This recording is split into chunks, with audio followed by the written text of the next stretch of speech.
HGGS, us and them.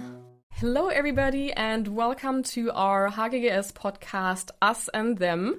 Now it's actually one day after the forum and we have one of our presenters as a guest. Welcome Dr. Liudmyla Pidkuimukha. Great pronunciation, by the way. Thank you. I'm glad you're saying that. I do not speak Ukrainian. But yeah, all right. You are a sociolinguist and a Slavist, which is actually really cool because when I did my bachelor's, I also did linguistics. So we definitely have something to talk about and to be on the same wavelength. And I always loved sociolinguistics. Like that was my favorite part of linguistics. Perfect. My soulmate here. So you are currently working at the European University of Viadrina, and before you were a postdoctoral researcher at Justus Liebig University in Germany. Yay! Yes. Represent! And your research interests include language ideology, language policy, linguistic landscapes, and post-Soviet cultural transformations. The last one was a long word. Could you maybe briefly explain what it means to our listeners? Yes, sure. So in 90s, at the beginning of the 90s, when the Soviet Union collapsed, each country, each republic out of these 15 republics made their own way, and actually culture has been developing in a different way. Some countries were focused on their own culture. In some countries, like in Russia, there is still nostalgia for the Soviet past. Ukraine decided to develop culture and make the distance from the Soviet past. I don't know, like Baltic states.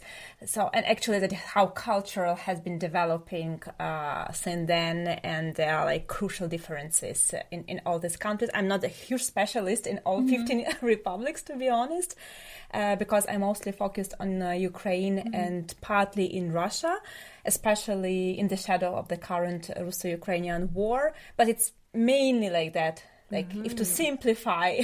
All right, interesting.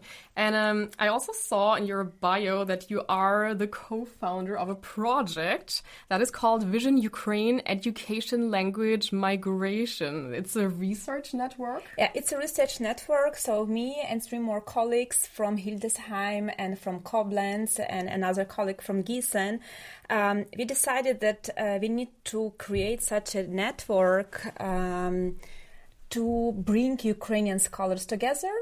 So in 2022, very many scholars from Ukraine fled to Germany and to other European countries. And, they were lost a bit.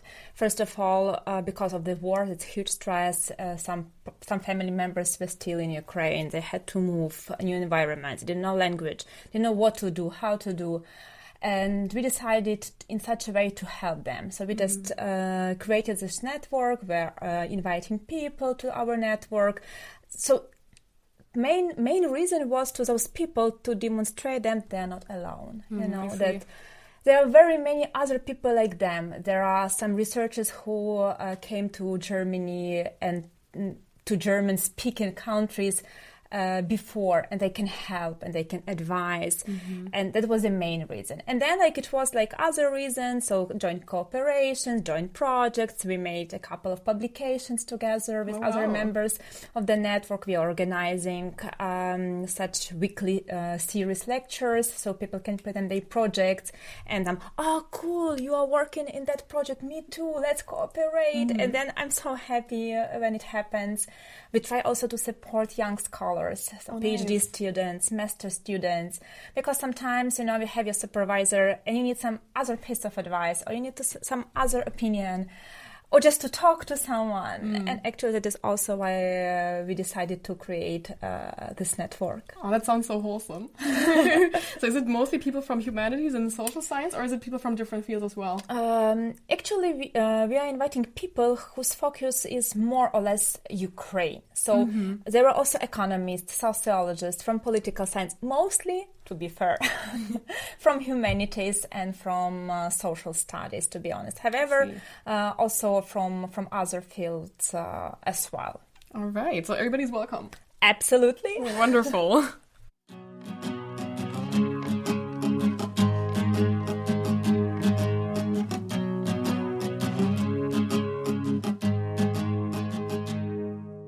Yes, so let's go back to your presentation you did yesterday, which I loved, by the way. Thanks a lot.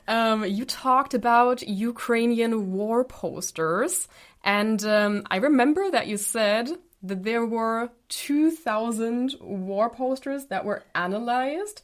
Did you analyze all of these, or was it a team that did this big work? I wish I could have a team.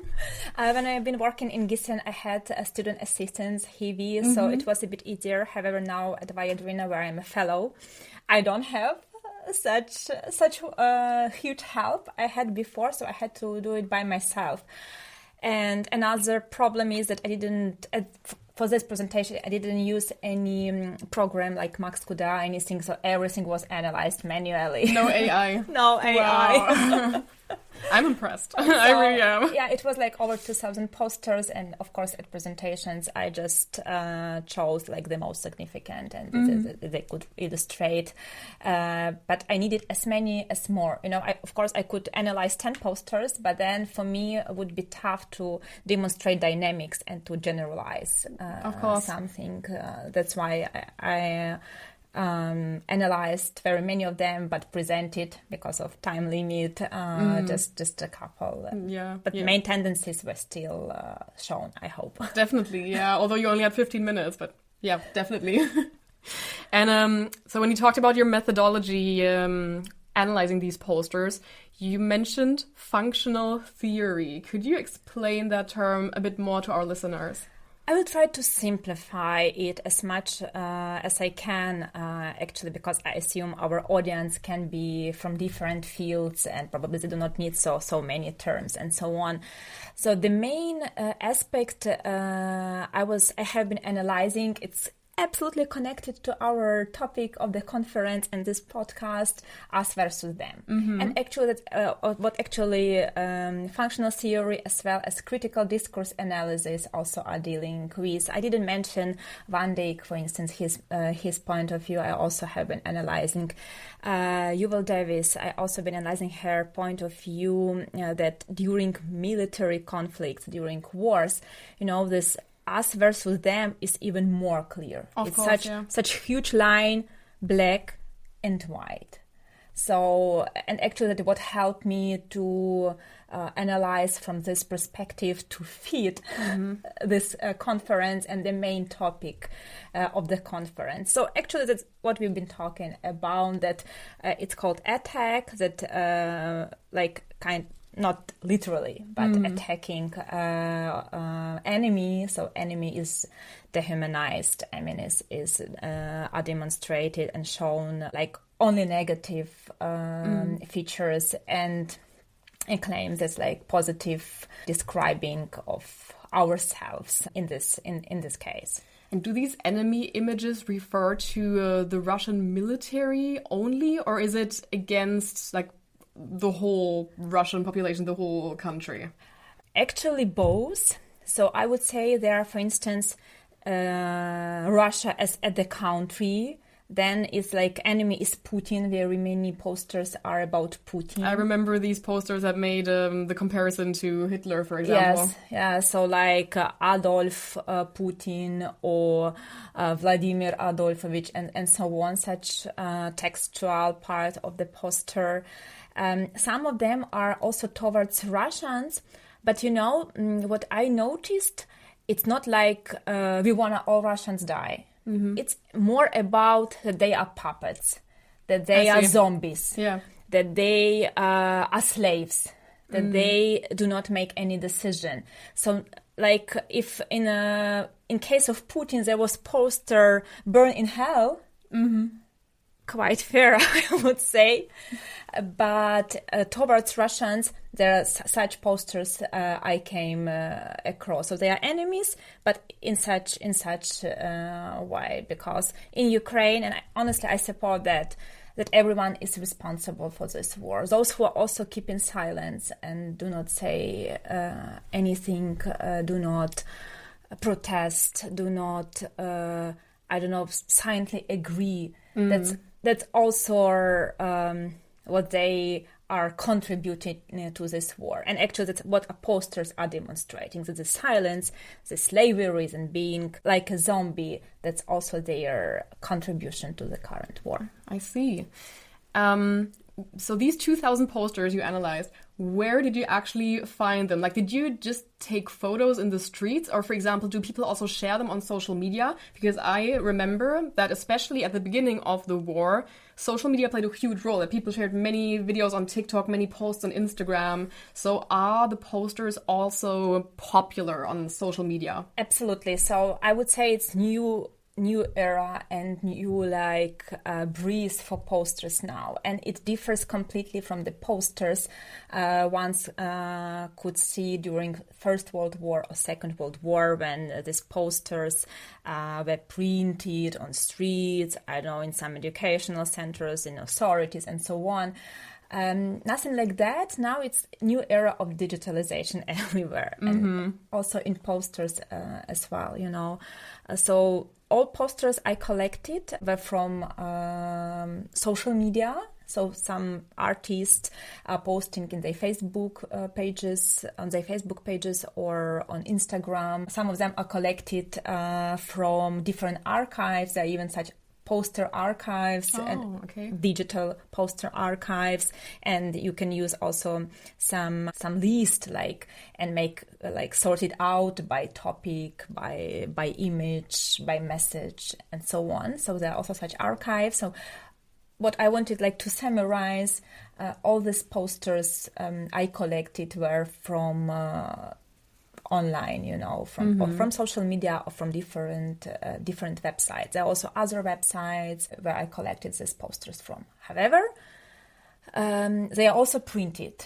They are also presented, you know, during some exhibitions, and still playing huge role, because currently there is exhibition in Hamburg, one of the most prominent and of the biggest poster makers, if I may call like that, Nikita Tito. So his exhibition is now in Hamburg, and very many exhibitions have been organized since 2022 in Warsaw, in Hague, in Krakow, in very many in Berlin, and so on. So I don't wanna calculate all European and North American cities. So they are also printed.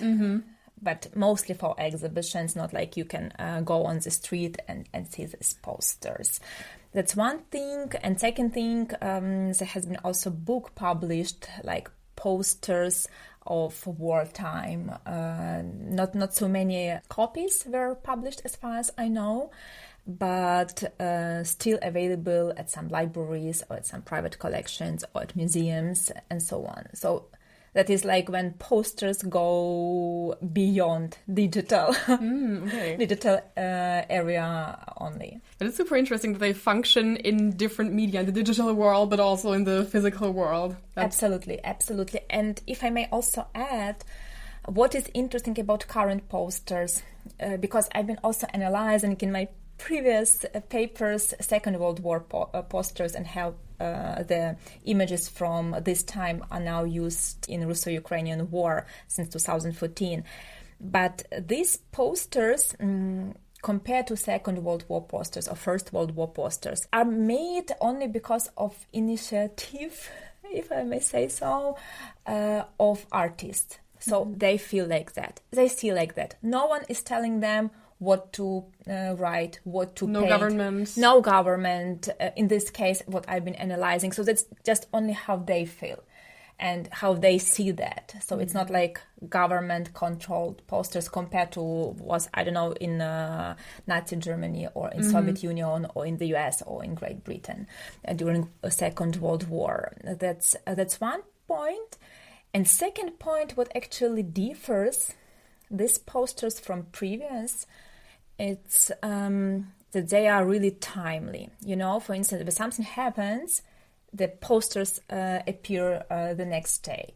So during previous wars, they were discussed. There was, I don't know, some appeal or whatever from the government, and how to make, which colors to use. And here it appears immediately. For instance, if Kyiv has been bombed, or Kharkiv, poster with a message to support people there appears within next day, for instance. So actually that is a bit different. So they are like sometimes, I didn't show that yesterday, because it would be too much. But sometimes they just show what happened. Or if there is any day, Ukrainian Armed Forces Day, also towards this day, they are creating some nice poster. Or speaking about some sad moments if actors and writers were killed during this war, both like civilians and within armed forces. Also to support the family or to show what happened, posters also appear. So they are really, really timely. And sometimes you see that on these Facebook pages, 1-2 posters a day can be, just because the artist feels that and wanna spread it and demonstrate. Wow, that is a lot. But how are these artists so fast? Do they use AI as a helping tool? I didn't interview them, to be honest. And if one day if I do that, I will definitely ask. But I think that's a bit different with graphic designing than to paint or whatever. So with graphic design, if you have an idea, if the idea is here in your head, I'm not a graphic designer, but that's Me neither. But that's how I imagine that. You can be really efficient. So my best friend is a graphic designer, so probably I can ask her. But I think it doesn't take so much time if you have your idea, if you have tools for that. And why I don't think it's AI, probably I'm not a good user of AI, because when I'm trying to create some pictures or anything with AI for my presentations, usually it looks awful. I was trying even for our presentation, but it didn't work completely because it's nothing like I imagined that. And it's clearly visible somehow that it's created by AI, clearly. And here, I'm not a huge specialist in that, but I don't see that it's clearly made by AI. Okay. Were there any general tendencies or themes that were shown in many posters that surprised you? I guess while working on this topic since 2014, nothing can surprise me. To be honest, actually, what I can say not about surprise, but mostly about tendencies. Compared to 2014,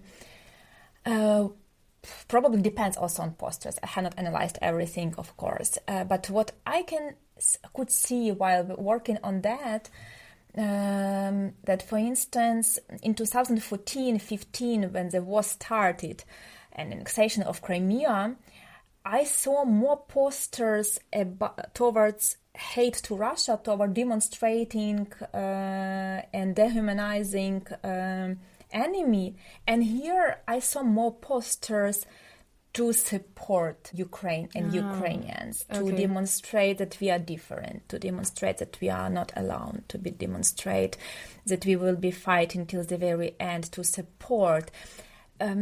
Probably it's not completely comparable because I analyzed completely different artists, and would be interesting to see how these artists now are working. Didn't think of that.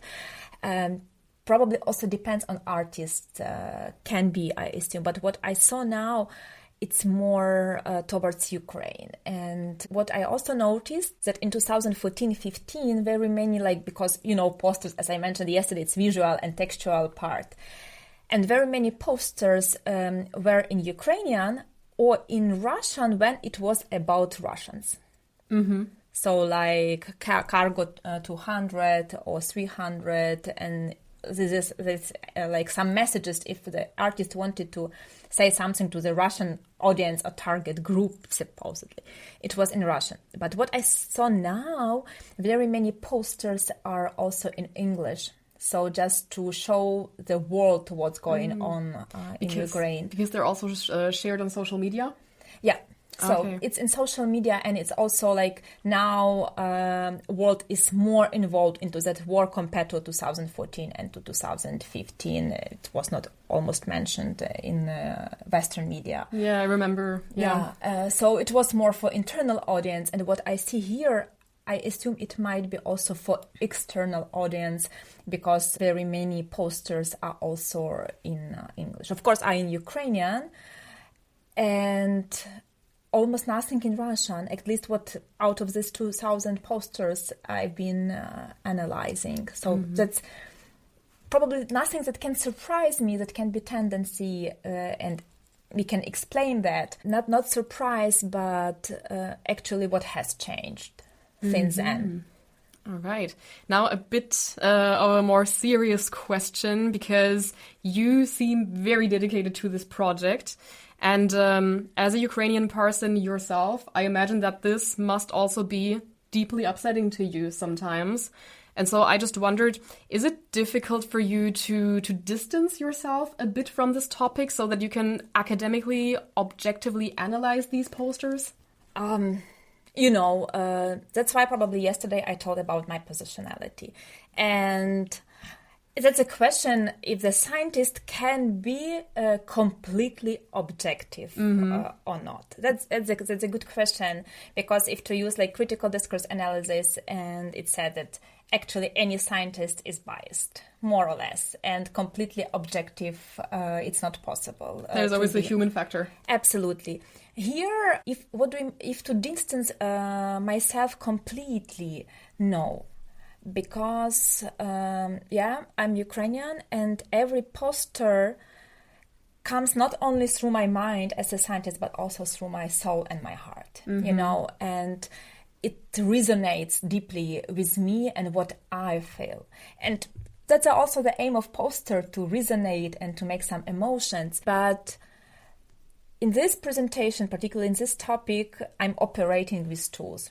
There are clear demonstrating enemy, it's like that, it works. There are some clear characteristics which can be used to enemy and how us and them. So here are most methodological tool. So I can say here, enemy is dehumanized, such negative features are used, and so on. As a scientist. But as a Ukrainian, I see, that's really cool. That's really what resonates. That's really what I feel. I cannot say that at the presentations. At the presentations, I'm operating with methodological approach. But as a Ukrainian, that's what actually gives me this feeling. And it might also help you to give you a boost of motivation for this project and really be more dedicated in a way, I think. Absolutely. And, I don't believe that we can be completely objective. As humans, we can try, but to be completely objective towards anything, especially when when your country is in war, it's not possible. And to be honest, I don't even try. There is no need to try. Yeah. I remember yesterday in your presentation, you mentioned the poet, I hope I pronounced the name correctly, Taras Shevchenko. Yeah, Shevchenko, you must pronounce correctly, because it was such a famous Ukrainian football player, Andriy Shevchenko. And that's why people are pronouncing Shevchenko quite correct, yeah.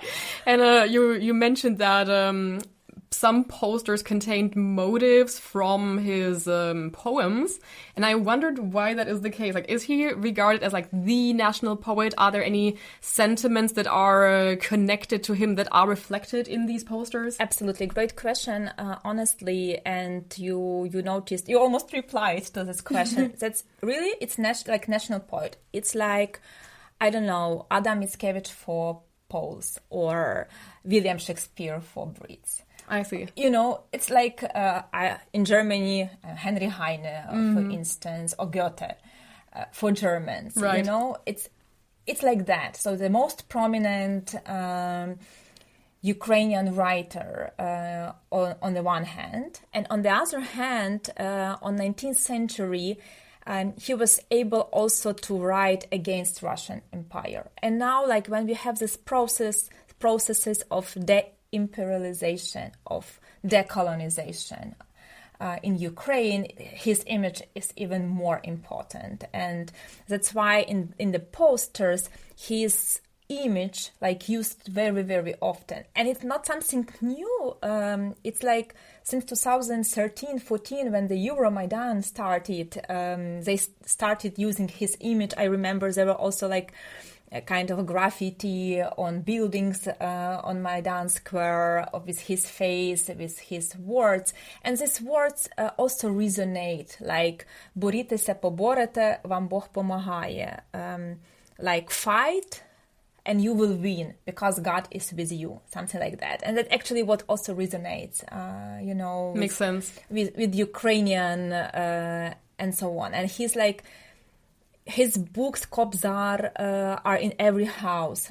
I don't know, from personal perspective, for instance, my granny has made, like, I don't know how it's called even in English, this vyshyvanka, like Ukrainian national clothing, but you also can make this with needs, anything, some pictures or portraits. And my granny made the only portrait in her life she made with her hands with his needs is Shevchenko's portrait. It's like, so she had some, Jesus Christ and Saint Maria on the one wall, and on the opposite wall there was Shevchenko. Oh, wow. that says a lot.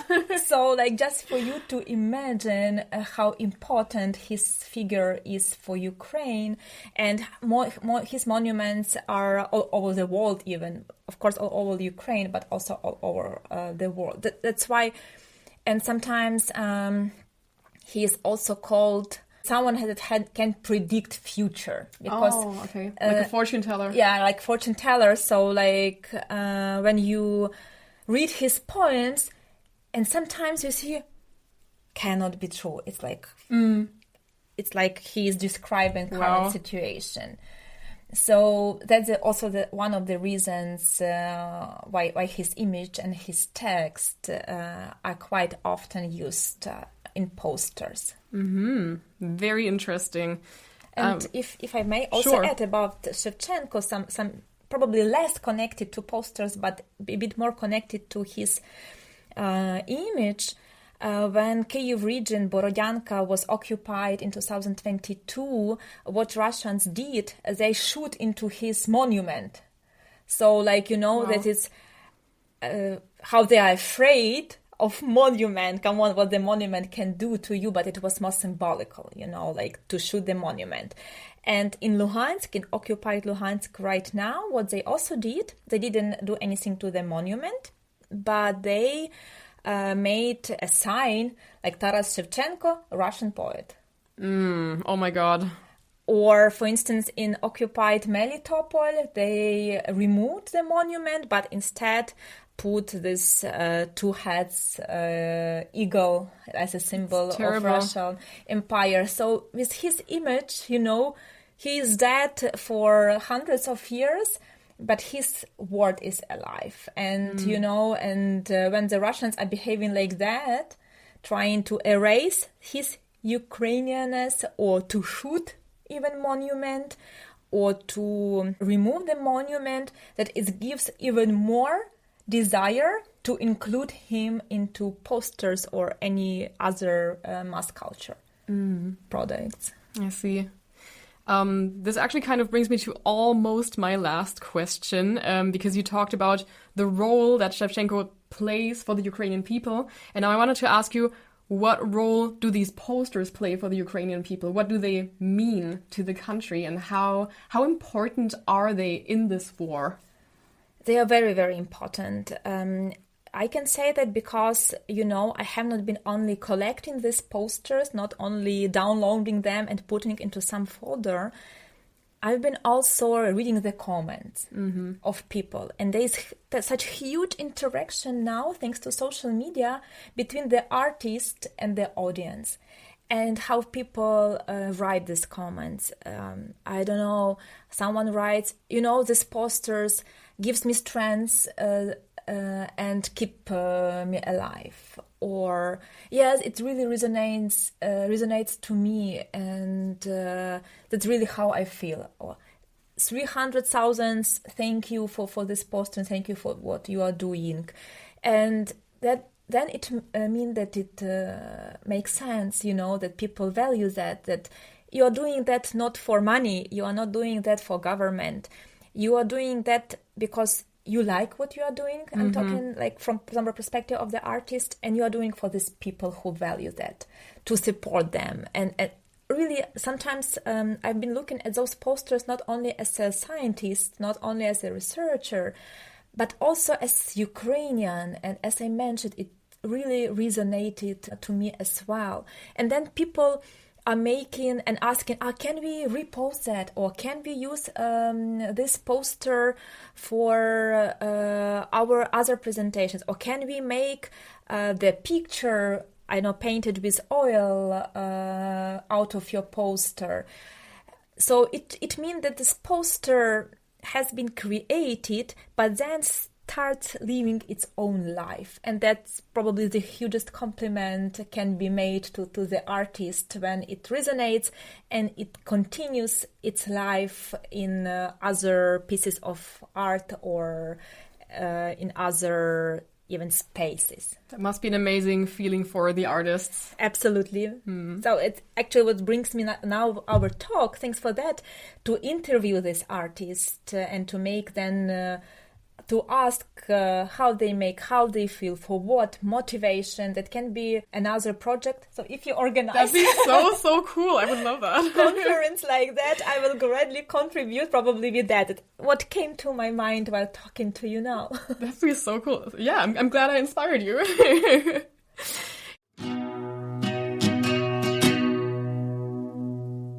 Yeah, so my last question for today, or for this interview, is what are your plans for the future, Liudmyla? Do you plan to continue working on this specific project or in this specific field area? Do you have any other projects you want to work on in the near future? Yeah, that's a really good question, because, it's really tough to find a job in academia long term and so on. And now I'm currently on the stage for searching for the new possibilities and new job offers while being on different fellowships. But what I really want to do, I cannot fight at the front line, but somehow I have the feeling that probably my mission can be different. And what I want to do to contribute to Ukraine's victory with my projects. And that's one thing. And second thing, to talk about Ukrainian culture, Ukrainian literature as much as possible. Because we have been in the shadow of Russia for such a long time. There was such terra incognita for other people, because it was like part of Russia, no one cared. And now when we have this possibility, I want to use my projects to tell as much as possible. That's why, I'm giving quite often talks for free. I giving lectures to students because I think that the best audience to kids, to teenagers, usually for free, just because to show and open to them Ukraine. And there are other questions and topics I'm working. So these posters, it's a part of broader project about ideologies and language ideologies, especially in Ukraine, and how language, ideology, identity, culture, how everything is connected. And another topic I'm currently developing, that's language and identity erasure in the occupied territories of Ukraine, how Russia uses actually the tools that have been used in Soviet times and also in Russian Empire now in the Ukrainian territories, while interviewing people using social media and other materials. So that's another project. So actually, each project, that's a small part of the biggest idea to show Ukraine to the world. Like a mosaic. Absolutely. Beautiful. Yeah, thank you so much, Liudmyla, for your great presentation yesterday. I have to say it again, I loved it. And for even giving us more information about your projects today on the podcast. I love talking to you. And then, all the best for you, for your research. And again, thank you so much for being our guest today. Thanks a lot for this possibility. I just want to say to our listeners that I was privileged to be chosen among 100 applications and among 100 people who applied for this conference. It was really privileged and I was inspired. There were such brilliant talks at the conference, and I'm very thankful for inviting me for this podcast because it gives me possibility to tell something that has not been discussed yesterday, or to tell something that I wanted but had no time or no possibility. So I'm very, very grateful for this chance. That means really a lot to hear that. Thank you. So thank you, everybody, for listening to this episode, and we hope that you will listen to the next one as well. Bye-bye. Bye.